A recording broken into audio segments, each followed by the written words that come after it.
Hi everybody, and firstly I'd like to welcome you all to CFA Indonesia's first annual conference since the end of COVID. It's my great pleasure to have everybody here today and to welcome you all to our first conference where, due to unforeseen circumstances, we've had to, delay the conference by a few years. But it's great to have everybody back in the same room. I'm pleased to see that there are a lot of familiar faces in the room and also some new faces as well. And so for those who don't know me, my name is Mark Bruni. I'm Deputy CEO of a fintech here called Fairbank. And so we do BNPL or enabled terms of payment for merchants here in Indonesia. The conference today is about the transition towards net zero. And so we've brought into the room a number of people from both energy and finance backgrounds to help us discuss this in terms of how we can bring together the various worlds of industry and finance to help transition the economy towards a net zero economy. I think by now everybody's pretty much on the same page in terms of where we want to be in terms of heading towards a net zero target and to stop polluting our planet. But firstly, before we begin, and I introduce our first speaker, just like to thank our sponsors, PT Pertamina on the energy side, representing, PT Pupuk Indonesia, and PT Indica Nature, part of PT Indica Energy. So, without further ado, I'd like to introduce our first speaker for the opening speech. This is a man who is already well known to most of us in the room, if not all, but also brings together that unique aspect of having held senior roles in both energy, being the ex-CFO of Pertamina, as well as senior roles in finance as well. Being ex-CEO of Bank BTN, along with holding senior roles with Mandiri as well. So, without further ado, I'd like to introduce Pak Pahala Mansuri, current Deputy Minister for BUMN 1, and to provide our opening speech. Pak Pahala. Thank you, Mark. Assalamualaikum warahmatullahi wabarakatuh. Yang kami hormati Bapak Wakil Menteri KLHK, Pak Alu Dohong, terima kasih sudah bisa meluangkan waktu bersama-sama kita untuk bisa memberikan keynote speech nanti. Dan juga Ibu Resina Abdullah from CFA Institute Asia Pacific, thank you very much for spending time with us in Jakarta.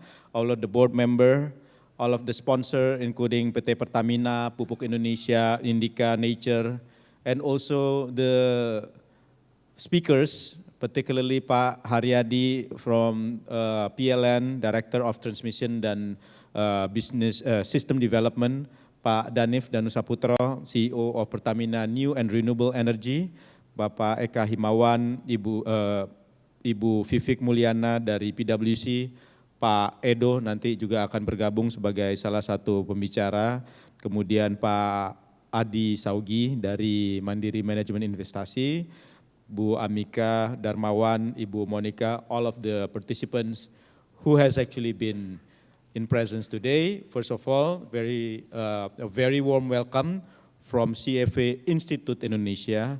A little bit of introduction about CFA Institute Indonesia because not all of you probably are familiar with CFA Indonesia. CFA Indonesia was established in 3rd of July 2003. So today's seminar is basically a commemoration or a celebration of the 20th year anniversary of CFA Institute being in presence in Indonesia. At that time, we had about 16 members as the founder in the year of 2003. I joined CFA Indonesia in the year of 2005, so I've actually been a member for about 18 years already. Not young anymore. At that time was still kies. Yeah.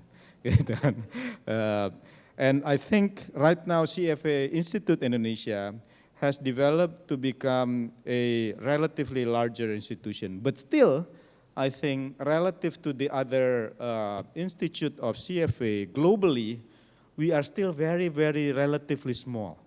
The total number of active members that we have in CFA Indonesia right now is only about 330, Rusina. So I think CFA Asia Pacific needs to do more, and I think CFA Institute Indonesia will also need to do more.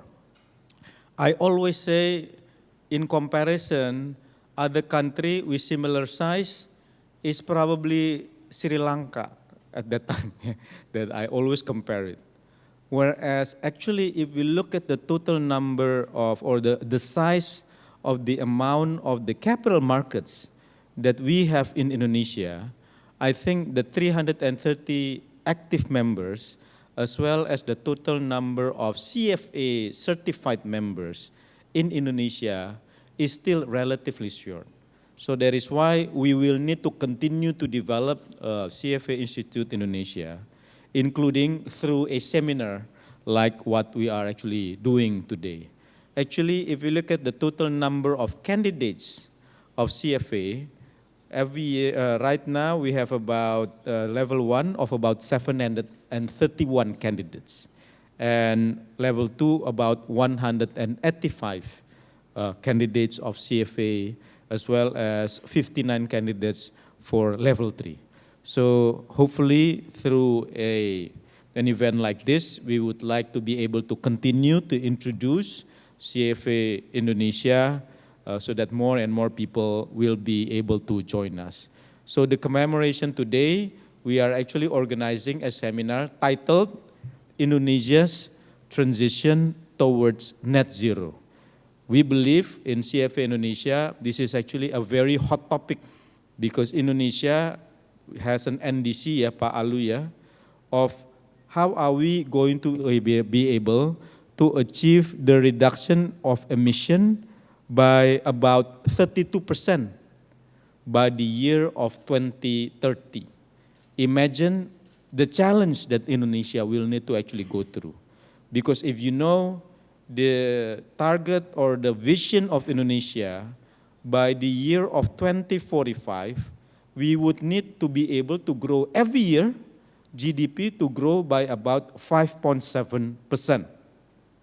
So 5.7% in GDP growth translate into, if we are actually looking at the possibility for us to grow from 2024 until 2030, in about 6 years from now, the capacity of energy in Indonesia, just to use energy as an example, because energy is one of the key sectors that has actually been contributing significantly in emission, the capacity of the energy in Indonesia will need to at least double. At least double.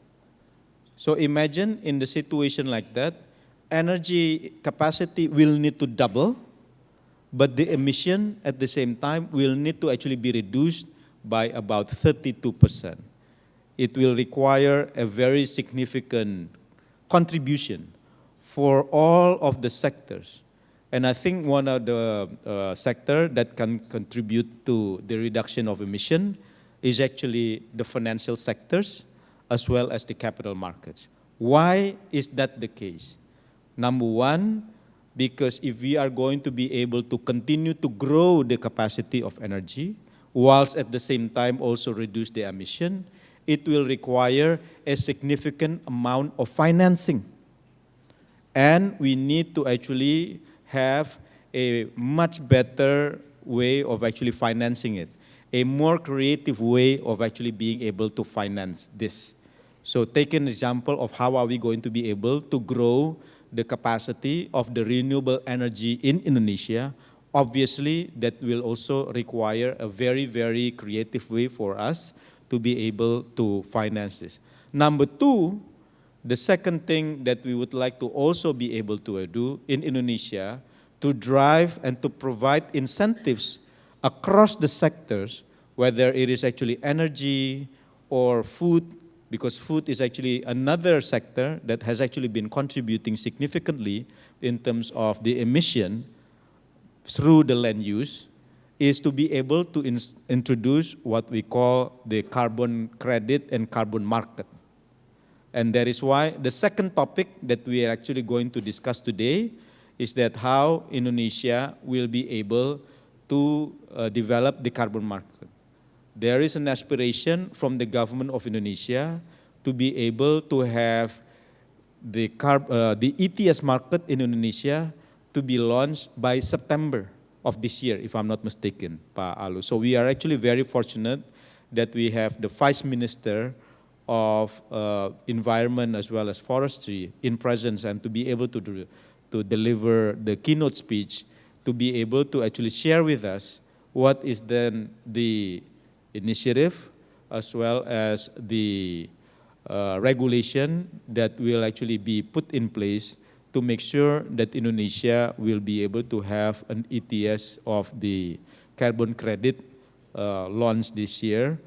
OJK, the Indonesian FSA, in this year also has introduced the regulation regarding the carbon market as well. And as a matter of fact, the name of the capital markets part of the OJK is now capital market and carbon market regulator.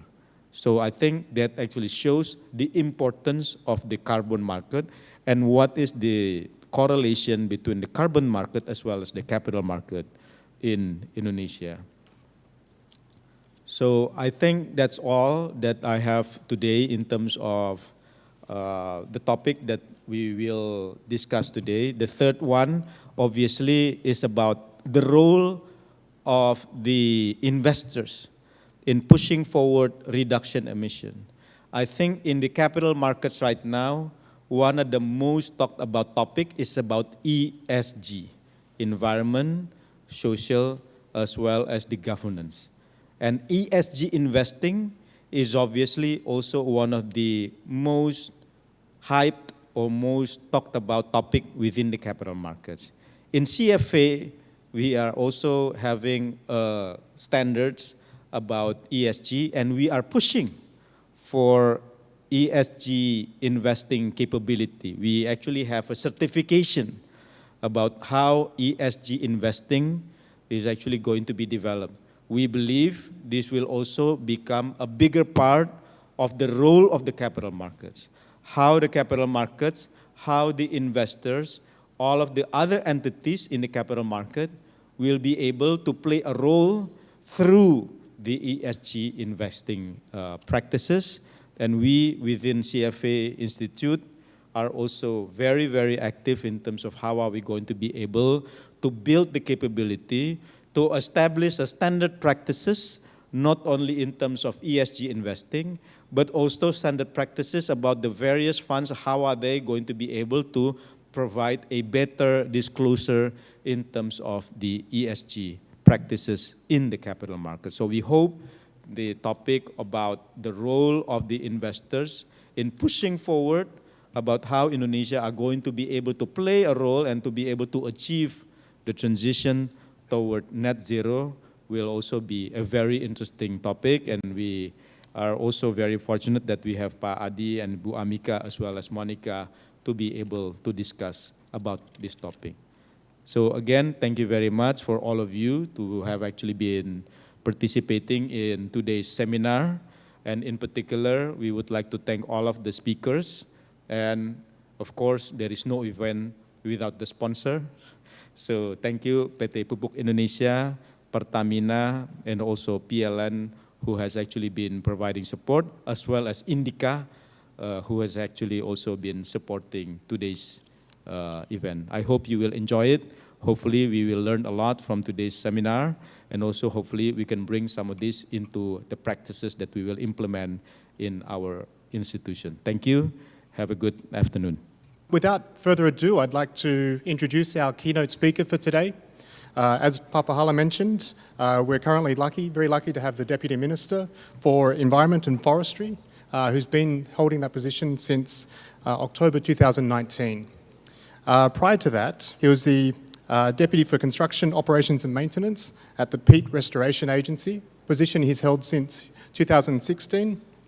And he also teaches Natural Resource and Environmental Management at Palangkaraya University. And earlier on in his career, he founded the Institute for Environment Assessment, Education and Training, also in Palangkaraya, Central Kalimantan. So I think we can all agree that we're very lucky to have a very qualified keynote speaker here today.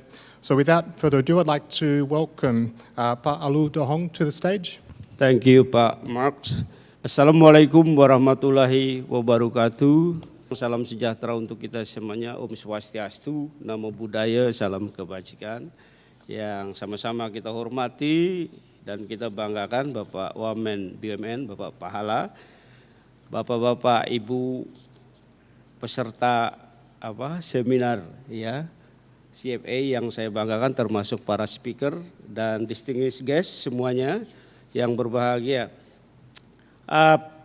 Pertama saya ingin ngobrol mix ya, mungkin ada sebagian bahasa Indonesia, ada sebagian bahasa Inggris ya, karena audiensnya orang Indonesia banyak kayak ini. Jadi pertama terima kasih atas undangan ini dan saya sangat menghargai kesempatan yang diberikan untuk menyampaikan beberapa pandangan ya. Seperti yang disampaikan oleh Pak Wamen Pahala tadi di forum ini terkait kebijakan, sebetulnya kebijakan pemerintah terhadap penanganan perubahan iklim di Indonesia sebagai bagian dari kontribusi Indonesia di dalam menangani atau ikut serta di dalam menanggulangi global climate change ya. Tentu Indonesia sangat serius Bapak Ibu semuanya. Very serious to address climate change. Not only because of this global concern, but because this is very important for Indonesia itself, for our community and so on. Because climate change is a real thing. Climate change is no illusion. It's already happening. So we have tribal crisis at the moment, actually. First of all, we call it economic crisis or and also health crisis because of the COVID-19. And second is climate change. And the third is about biodiversity loss. Yeah, that we call it the tribal global crisis at the moment. So one of it is about climate change. Indonesia is serious to address climate change. That's why we also parties of the Paris Agreement. And Indonesia already ratified this Paris Agreement through Law Number 16, 2016. And as a part of the seriousness of the Indonesian government to address to implement this Paris Agreement, and then we already submitted two major important documents. First is we call it nationally determined contribution. And the second is we call that LTS-RCCR 2050. So NDC even, we already submitted 3 times of NDC now. First is we call it first NDC, where at the time we committed to reduce emission by 29% with our own effort by 2030, and if there is international assistance, become 41% by 2030. And then the second document of the NDC, we call it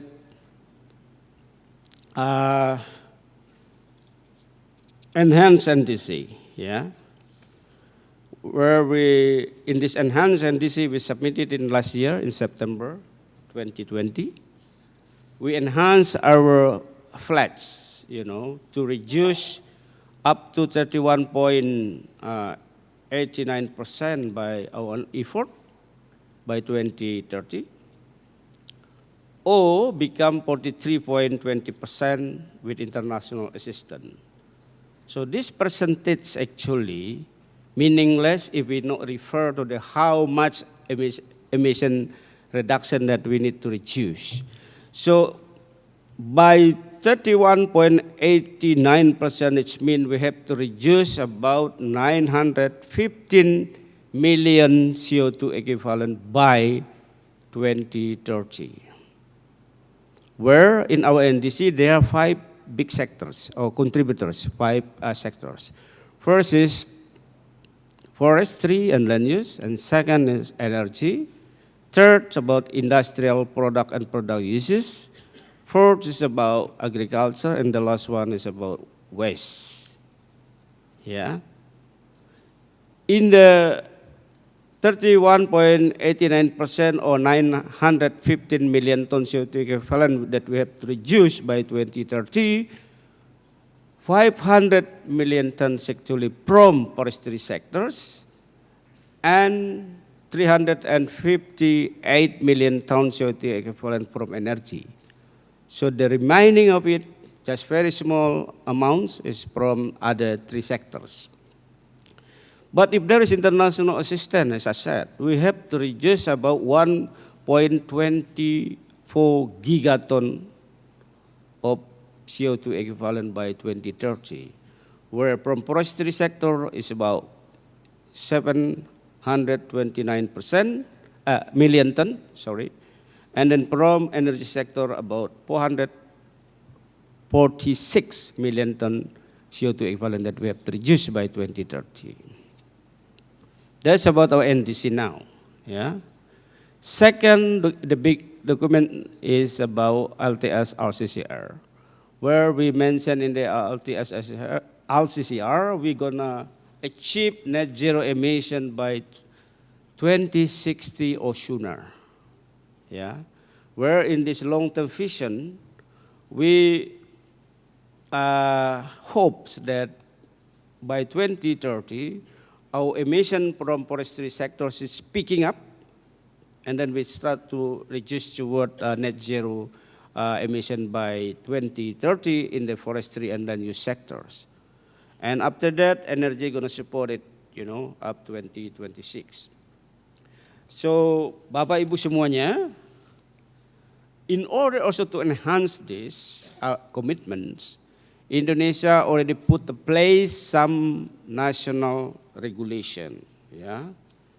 First of all, about nilai ekonomi carbon, we call it, through presidential decree number 98 2021. This economic carbon value, we can call it. Actually, there are four mechanisms that we can use it, First is about carbon trading, yeah. And the second is about pembayaran berbasis kinerja, we call it, or result-based payment. So the perdagangan carbon actually implementation of the Article 6 of Paris Agreement. The second one of the pembayaran berbasis kinerja or result-based payment is Article 5 of the Paris Agreement. So they are two different things. And then third mechanism is, we call it pungutan atas carbon. Some people share it carbon tax or whatever. And the fourth is about a combined, depend on the technology development and so on. So regarding carbon market or carbon trade, yeah, actually in the regulation, we mentioned about emission trading scheme, or Pak Pala already mentioned ETS, yeah, emission trading scheme. And also the second is about emission offset, yeah. There are two different things, right? In the emission trading, actually we try to use like ETS system in European Union, where we have to cap certain emission target for industry or for any kind of business that contribute substantially to the emission release in Indonesia, or greenhouse gas emission in Indonesia. Meanwhile, offset is something that someone want to participate, in order to, because of the, for example, company actually not really big emitters, but wants to engage, wants to participate in reducing emission either voluntary, whatever we call it, we can do it through offset market. Yeah, or voluntary market also, part of it can operate. Sometime I can see now in Indonesia there is a big opportunity in the forestry sectors. Yeah, because people or companies, whatever we call it, really want to do this, the second things actually, offset. Yeah, offset means that, for example, a company in the energy sector, where this company uses like fossil fuel-based energy system, for example, want to compensate that emission because of this fossil fuel uses, they try to buy a carbon credit from forestry sectors, for example. Jadi sebagai pengganti istilahnya, penyeimbang dari emisi yang dikeluarkan dari penggunaan fossil fuel. Dia mau beli ke sektor kehutanan. That's fine, that's okay.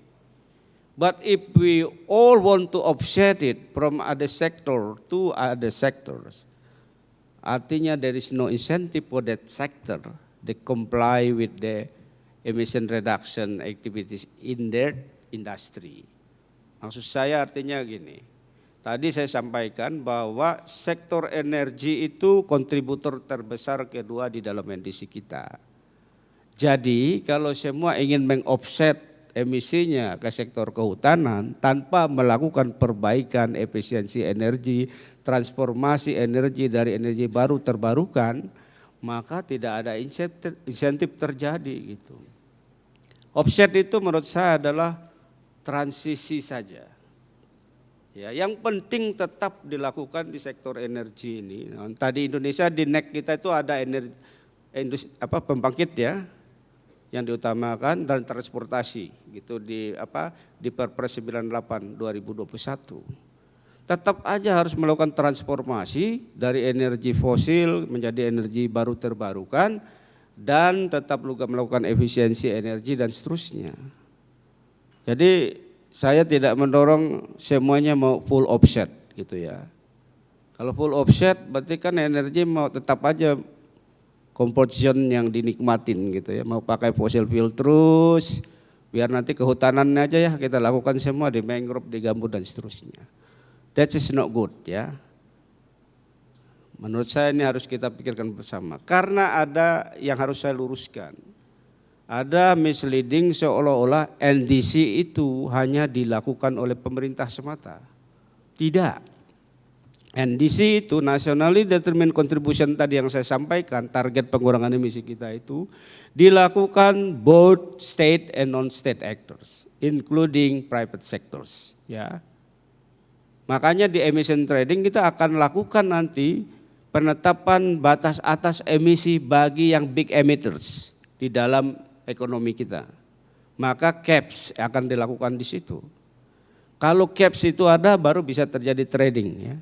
Jadi kalau bicara carbon trading mesti ada demand, ada supply kan gitu. Kalau semua ingin menjadi supplier carbon credit ya siapa yang memintanya gitu ya. Makanya demand tadi salah satunya lakukan lewat caps tadi ya. Supaya ada yang beli kan gitu. Kalau semua mau produksi karbon certified emission reduction, enggak ada yang beli ya percuma. Dan yang beli itu tadi saya bilang, kalau pemerintah caps ke big emitters di company yang ada di Indonesia, maka dia bisa melakukan tadi, bisa membeli lewat market, bisa lakukan upaya pengurangan emisi sendiri, dia bisa beli dari perusahaan-perusahaan yang lain yang melakukan berhasil menurunkan emisi di bawah capsnya. Itu yang paling penting ya. Nah yang kedua, tentang infrastruktur kebijakan yang sudah ditetapkan yaitu melalui peraturan Menteri LHK nomor 21